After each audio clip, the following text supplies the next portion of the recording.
sejam bem-vindos a mais um HSV Cash. Meu nome é Leonardo, sou enfermeiro da qualidade aqui do Hospital Santa Virgínia.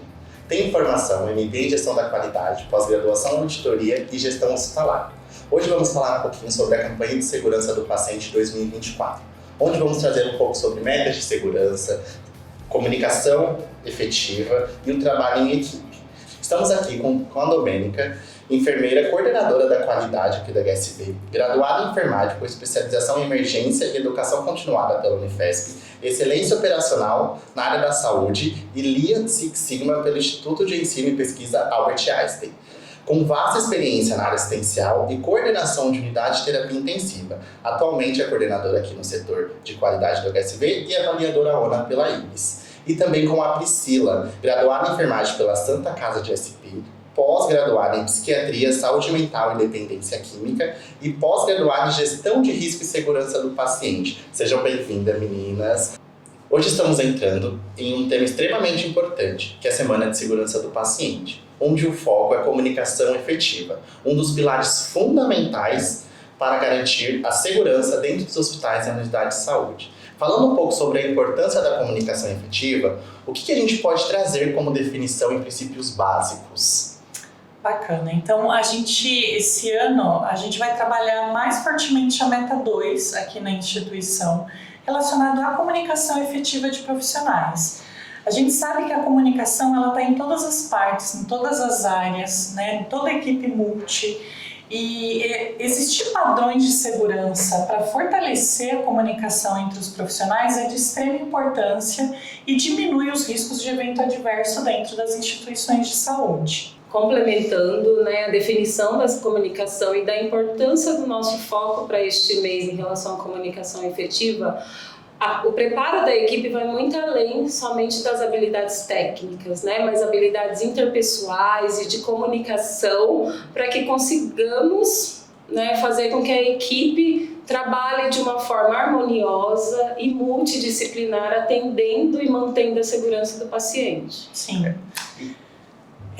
Leonardo, você comentou aí de questões importantes relacionadas à segurança, Ela falou da questão comportamental e a gente sabe que a comunicação vai muito além da parte verbal, daquela comunicação verbal entre os profissionais. Nas instituições a gente tem várias estratégias de comunicação, então o prontuário ele é uma ferramenta extremamente importante, quando a gente fala da forma de comunicação escrita das equipes. É onde a gente tem os registros dos profissionais, isso de todas as categorias profissionais.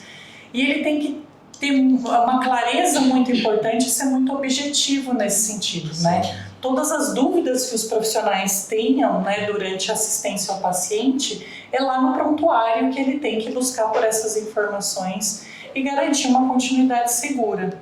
Então, a gente sempre reforça muito a questão da importância do registro multidisciplinar na instituição. Vários treinamentos, Priscila? Vários treinamentos. É um tema que sempre tem que estar no cronograma de todas as equipes multis, porque reforça, a gente sempre comenta com os profissionais. O plantão tem que ter continuidade e se ele não for registrado dessa forma que todos consigam acompanhar com clareza e com objetividade no registro, esse paciente vai ser prejudicado de uma certa forma, essa segurança vai ser afetada. Então, lembrar que sempre eu estou registrando para que outras pessoas entendam tudo aquilo que eu fiz. E isso também garante empoderamento da equipe, clareza e com certeza esse paciente está sendo integralmente assistido. Sem dúvida. E nesse contexto é muito bom trazer a passagem de plantão, E o quanto a comunicação nesse momento tem que ser eficaz entre os profissionais de saúde, tanto na passagem de plantão setorial também, E trazendo dentro desse assunto, tem as ferramentas que nós utilizamos, que na instituição padronizamos também essa passagem de plantão em todos os setores, Você poderia falar só um pouquinho de qual nós temos institucionalizadas aqui? Claro. A passagem de plantão entre profissionais, ela é um momento bem crítico, da assistência, onde está saindo toda uma equipe do plantão, ingressando novos profissionais e a continuidade dessa assistência, ela precisa ser segura, Então, todas as informações conhecidas por aquele plantão que está saindo devem ser passadas para essa nova equipe. Então, várias estratégias são tomadas dentro das instituições para que a gente tenha o mínimo de interferências, né, ou que de repente esqueça alguma informação. Impactos que podem trazer, né, na segurança do paciente. Um exame que de repente foi realizado e as equipes não deixam claro para outra equipe que está passando, ou alguma intercorrência que existiu ali no momento da assistência. Ou algo programado, né, que está ainda para acontecer. E precisa. O paciente está sendo preparado. O esquecimento de um exame que tem que ser realizado para alta do paciente prolonga a internação do paciente. Então, isso são todos exemplos de eventos adversos ou de oportunidades de melhoria assistenciais ali dentro dos setores que precisam ser minimizados e, na grande maioria das vezes, é estabelecido ferramentas padronizadas para que todos esses pontos críticos sejam comunicados entre os profissionais. Aqui no HSV a gente tem, né, essas ferramentas bem dimensionadas pelas equipes assistenciais, não só a enfermagem, né, mas os fisioterapeutas, os técnicos de enfermagem, a equipe médica. Existem padrões aí para eles garantirem essa passagem de plantão de maneira mais segura e altamente recomendado que se padronize esse processo, né? Acho que é um ponto bem importante. E aí o Leonardo comentou um pouco da transferência também de pacientes entre um setor e outro. Então, aquele paciente que está sendo atendido no pronto atendimento, por exemplo, e ele vai para uma unidade de internação. O quanto é importante a gente garantir que essa transição de cuidados também seja completa e as informações cheguem de maneira aí bem segura para todo o plantão, né, o setor que vai receber esse paciente. E a gente sabe que com isso a gente consegue uma credibilidade, né, do nosso próprio paciente, do acompanhante, né? É um paciente que começa a ser assistido, por exemplo, no pronto atendimento, realiza o seu exame e a equipe do pronto atendimento tem um retorno com os dados desse paciente. Essa transmissão, né, de cuidados, ela é efetiva, registrada, né, e acompanhada também pelo próprio paciente e pelo seu acompanhante. Então, a gente sabe que essas formas de comunicação minimizam vários erros, né, que poderiam acontecer no decorrer de toda a trajetória desse paciente aqui. A gente sempre foca o quê? Na satisfação do cliente. Esse paciente vem para ser cuidado de uma certa forma, para resolver uma questão de saúde e doença, e ele espera-se que ele saia satisfeito daqui. E depende do quê? De uma comunicação efetiva entre todos os setores que ele vai, né, permear durante o seu tempo de internação aqui no hospital, né? Então, ressaltar essa importância para cada profissional é um desafio. E quando a gente fala de importância, é sempre bom lembrar que quando a gente fala de passagem de plantão, toda a equipe de enfermagem, qualquer pessoa que entra aí nesse assunto, pensa que é algo demorado, que tem que ser algo ali que passe horas conversando entre profissionais. E não, né? Uma ferramenta muito usada é o Safety Huddle. São perguntas objetivas, perguntas que consigo visualizar bem o que está acontecendo no meu plantão, não só como meu paciente, mas o meu plantão todo. Onde é ali perguntas rápidas, em pé mesmo, né? A gente usa ali de 10 a 15 minutos no máximo, junto com a equipe, tanto a equipe multiprofissional, né, fisioterapeutas, nutricionista, como com toda a equipe de enfermagem, para trazer mais segurança ali para o meu paciente. Isso. É importante também a questão da visita multidisciplinar, né? É uma outra forma que a gente consegue abordar, né, todos os dados e a trajetória do paciente dentro da unidade e que acaba envolvendo todos os profissionais de saúde que estão atendendo aquele paciente, né? Acaba trazendo empoderamento da importância de cada um na rotina daquele paciente e isso segue, né, com a continuidade da passagem do plantão. Isso. Aqui na instituição, esses momentos de visita multidisciplinar, a gente traz todas as disciplinas para conversarem sobre o plano terapêutico daquele paciente, né? O que está programado ali de tratamento, qual a contribuição que cada profissional pode trazer ali para a terapia do paciente. Então é um momento riquíssimo em que a comunicação é fortalecida e é gerado aí toda uma coordenação de cuidado, né, para esses pacientes. Então é um momento aí bem importante da assistência que gera os registros em prontuário, garantindo todo esse cuidado. O Leonardo comentou da ferramenta do Safety Huddle, né? A gente tem um quadro aí dessas informações, ela inclusive é o momento em que a equipe entende ali a situação do plantão, né? Então, como estão meus equipamentos, qual é o número de pessoas trabalhando naquele momento, várias questões de segurança que deixam as pessoas dentro ali de uma situação de clareza com relação à situação do plantão, né? Então isso foi estendido aí para todos os setores e vem sendo um trabalho bem importante aí, né, junto à segurança na instituição. Então foi uma oportunidade muito bacana. E trazendo um pouco, né, sobre a transição de cuidados, nós temos a ferramenta SBAR, que é muito importante, deve conter um prontuário do paciente. Né? São 4 siglas, onde cada uma significa ali uma comunicação segura para a transição do cuidado, igual a gente diz, que o S significa a situação, o B, breve histórico, né, o A, avaliação e o R, recomendação. E como a gente pode trazer a comunicação efetiva dentro dessa ferramenta, né, entre áreas, entre setores? Geralmente o SBAR, ele é muito utilizado no Brasil, ele é uma ferramenta de transição de cuidado aí, amplamente usada nas instituições, pela facilidade que traz, né, de uso.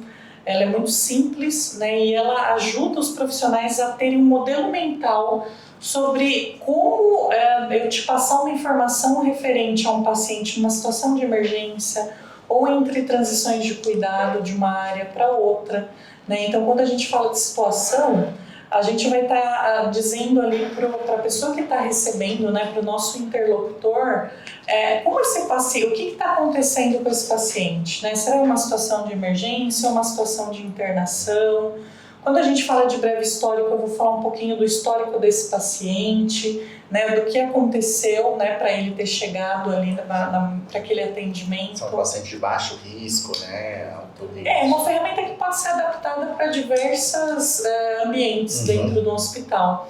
Quando a gente fala do A, né, a avaliação, então como esse paciente está, dispositivo, sinais vitais, qual é a condição clínica dele ali atual. Um exame físico, né? Isso, traz muitos dados relacionados ao exame físico do paciente, a condição atual dele ali, né? Que é de uma forma estruturada, né? Padronizada, né? Isso, né? De uma forma que simplifica aquilo que você e padroniza. Então eu crio um modelo mental. Então eu vou dizer a situação, eu vou dizer o histórico sobre aquele paciente, o que, né, comorbidades, né, os motivos que trouxeram ele para lá.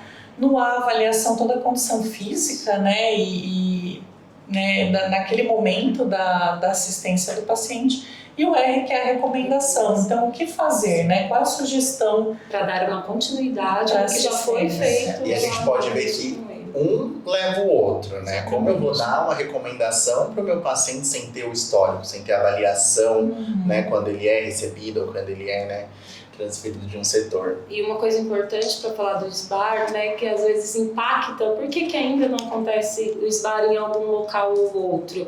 Porque se vê só a forma clínica do paciente, mas ela se adapta a qualquer especialidade, né? Então, independente se eu estou no setor de saúde mental, se eu estou no setor cardíaco, oncológico, esse SBAR consegue me trazer recursos para que essa transição de cuidados estruturada continue, aconteça, né, entre os profissionais. Então, reforça, né, a parte da educação de sempre sensibilizar. A ferramenta existe, a gente precisa executá-la, né? A gente sabe que executando a ferramenta de uma forma adequada, bem orientada, quem sai ganhando vai ser essa segurança do paciente, né? Vai ser essa transição de cuidados efetiva que é o nosso foco, principalmente. Não só o paciente, como a instituição todo, né? Seja a equipe de enfermagem, a equipe médica, né, a equipe multidisciplinar. Então, trabalhando com essas ferramentas que padronizam o cuidado do meu paciente, entra muito em cuidado centrado também, traz, né, toda a segurança para como nós vamos agir com o meu paciente dentro da instituição.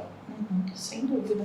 Fora, muitos estudos demonstram que o SBAR acelera também a passagem de plantão, né? Porque como você foca em pontos importantes ali dentro da assistência, as pessoas não ficam ali tentando achar outra forma de dinâmica ou outro modelo de fala ali com os colegas. Então, além da segurança, ela otimiza muito tempo aí para passagem de plantão. Deixa a equipe alerta, né? Ó, isso eu tenho que prestar atenção, isso eu vou pegar um pouco mais, um ponto mais sensível do meu paciente, onde consegue englobar toda a equipe multidisciplinar, né? Ao cuidado do meu paciente. E a gente consegue isso com a orientação individual, né? Para cada profissional, mas a gente tem profissionais mais experientes, profissionais novos, né? Dentro da instituição e que vão criando essa expertise de usar essas ferramentas também, né, para conseguir chegar todo mundo falando com o mesmo nível de comunicação e de entendimento, né? Porque a gente sempre fala, quem transmite,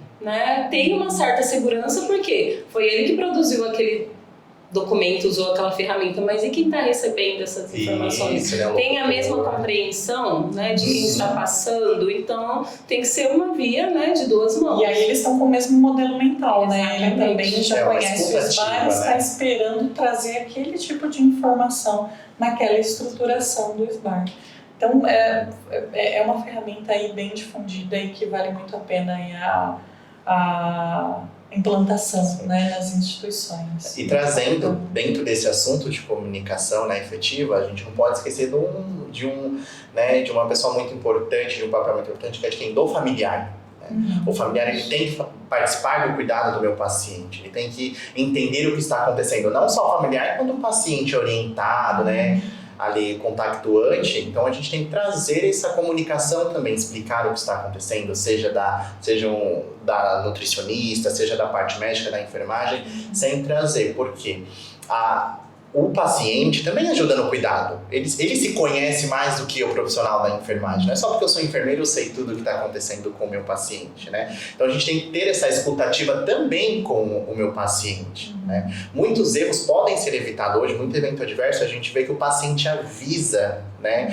Mas eu nunca tomei esse comprimido dessa cor, esse líquido não era dessa cor, né? Mas assim não pegaram desse jeito. Então a gente tem que ter essa escutativa tanto com o paciente quanto com o familiar, né? E trazendo todo esse foco que nós estamos em comunicação efetiva, é muito bom lembrar, né, os profissionais de enfermagem, os médicos, a equipe, de trazer o paciente para o cuidado dele. Sem dúvida. Né?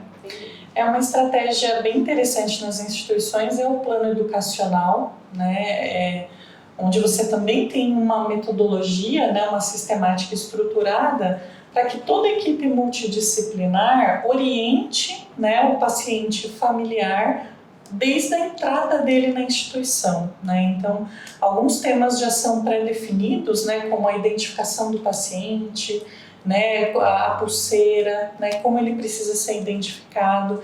Então, essas orientações para a família, né, essa inserção no cuidado, trazendo ele ali como protagonista também, a gente sempre fala que ele é a última barreira, né, o paciente. Então, quanto mais o paciente ser instruído, né, que olha, o risco de queda, né, existe, quais são as formas que a gente previne esse risco dentro das instituições. A questão da alergia, é importante, né? Normalmente essa informação tem que vir ou do próprio paciente, se não do seu familiar que está ali acompanhando ele. E muda às vezes uma trajetória toda de tratamento por conta dessas informações. Por isso que ele é o foco, né? Ele é o foco e ele precisa ser o protagonista do próprio tratamento dele. E uma questão que a gente sempre levanta é o quanto o paciente está entendendo o que é a informação que está sendo passada ou não.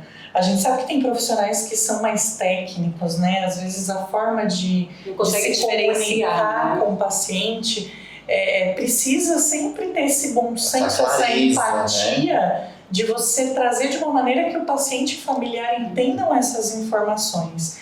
E mais uma ferramenta de comunicação interessante, né, para ser instituída é o readback, né, que é ler de volta, ou perguntar, né, para o paciente se ele entendeu. Então a gente sempre reforça muito essa estratégia.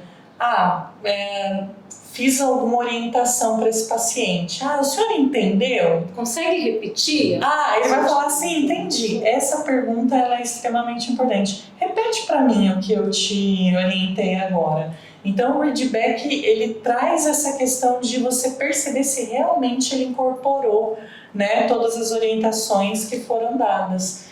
E aí, quando a gente fala de readback, ele também traz outras situações que ele pode ser implementado dentro das instituições, né? Tanto hospitalares como clínicas, enfim.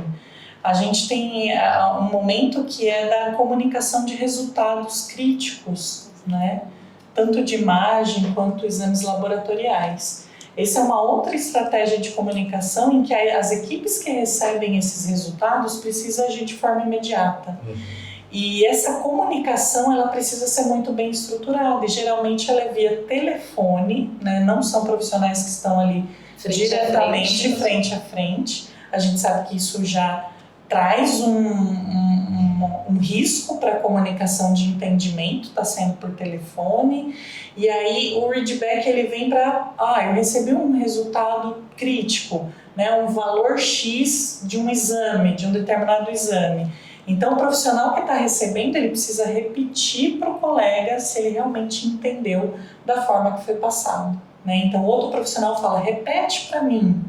E aí, ele vê se realmente o interlocutor, né, a pessoa que recebeu essa comunicação, ela entendeu e ela vai passar adiante essa informação de maneira segura, né? Então, uma estratégia extremamente simples que pode trazer aí muitos resultados e maximizar a segurança na comunicação, né?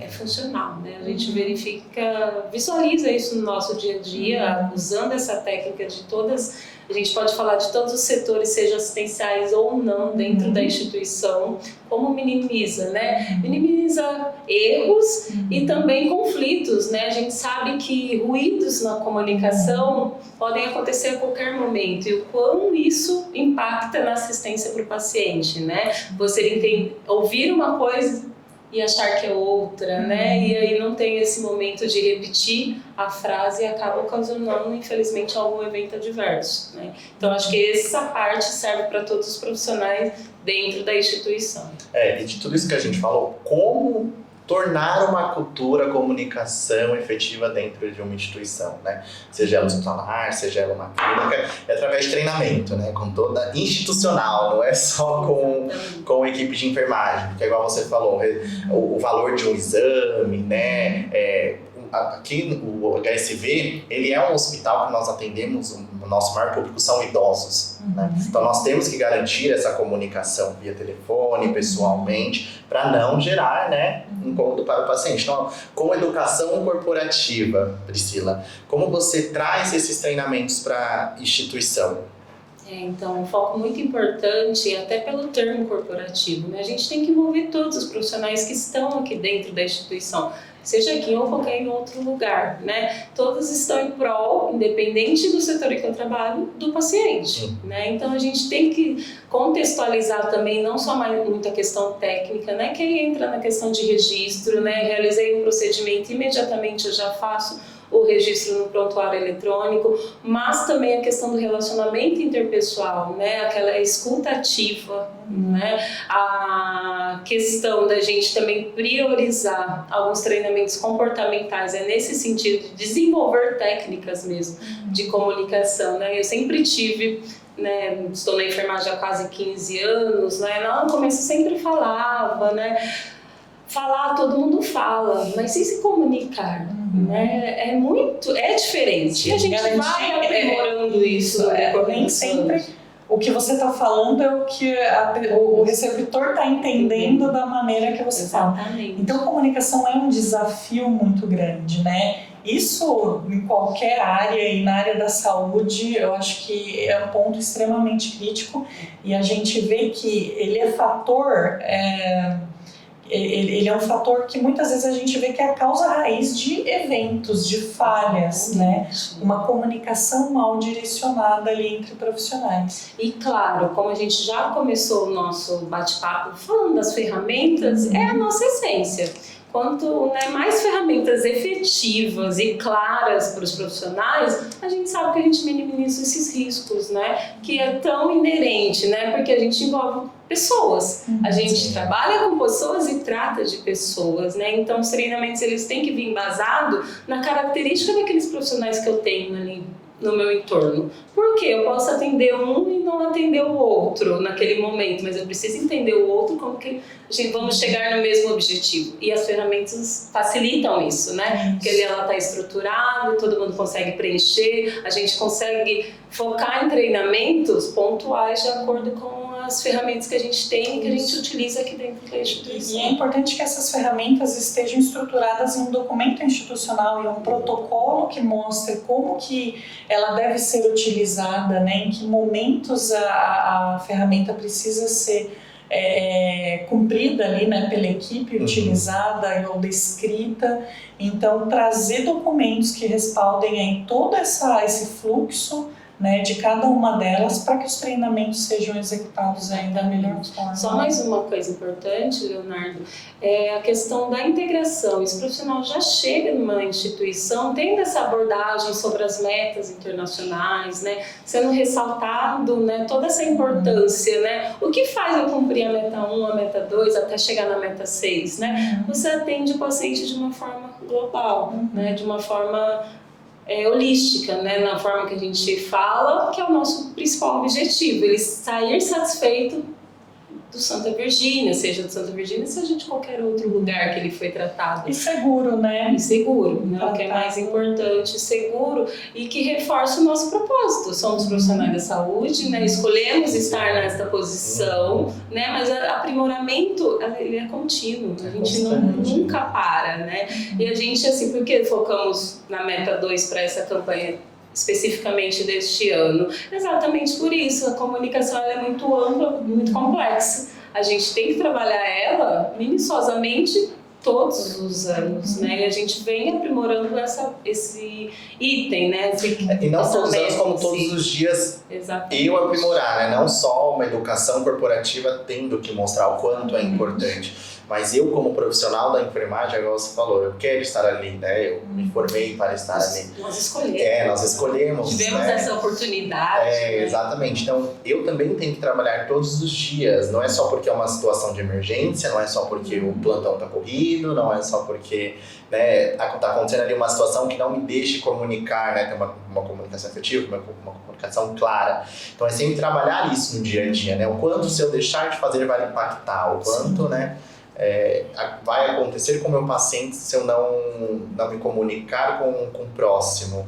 E sensibilizar, a gente sensibiliza principalmente as lideranças para o dia a dia por isso. Não esperar acontecer o mais grave para saber reagir, né? Então, se nós formos tendo esses aprimoramentos, esses acompanhamentos continuamente, a chance de, numa hora que acontecer algo mais pontual, eu tenha preparo para poder executar. E a comunicação, com certeza, vai fazer parte desse evento, né? Uma situação mais crítica que eu preciso resolver. Sim.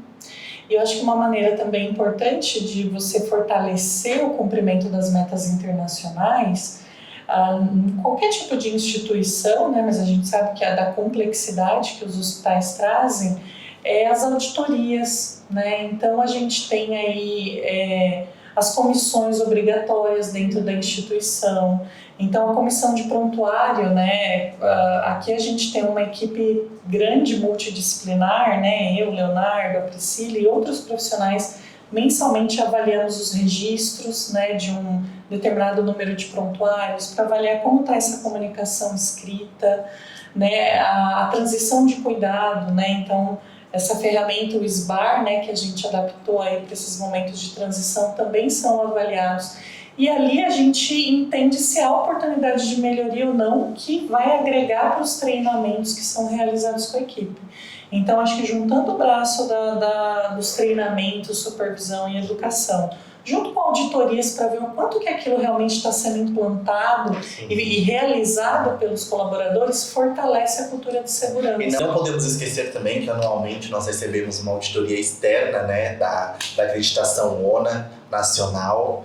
E qual a importância que isso agrega ao hospital? Com certeza, Leonardo. A questão das auditorias externas, elas têm um impacto muito importante, né, na segurança assistencial. Anualmente, né, por exemplo, aqui na nossa instituição, nós recebemos visitas de manutenção.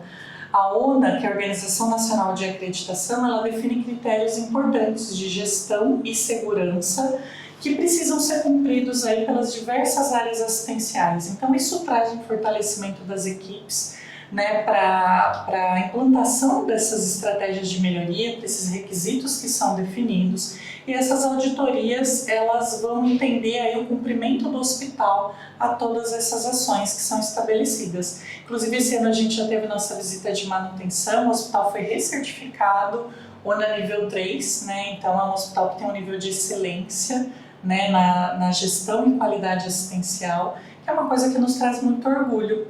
E aí, falando de comunicação, existe, desde o Manual 2022 da ONU, mais recente, uma subseção só voltada para a comunicação, né? E isso fortalece cada vez mais a importância do cumprimento de todas essas práticas que nós comentamos aqui, né? E vem para fortalecer toda essa dinâmica. Isso é muito bacana, né, para nós.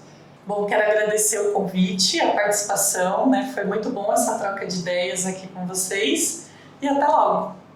Muito obrigada pelo convite, né? E só reforçando, né, todo esse conteúdo que foi discutido hoje aqui, que a segurança do paciente é uma responsabilidade compartilhada, né? Então, assim, envolve educação, envolve aprimoramento, envolve discussão, né? Então, esse espaço trouxe isso e que vocês saiam com esse compromisso de seguir a segurança do paciente como meta para um bom atendimento. Sem dúvida.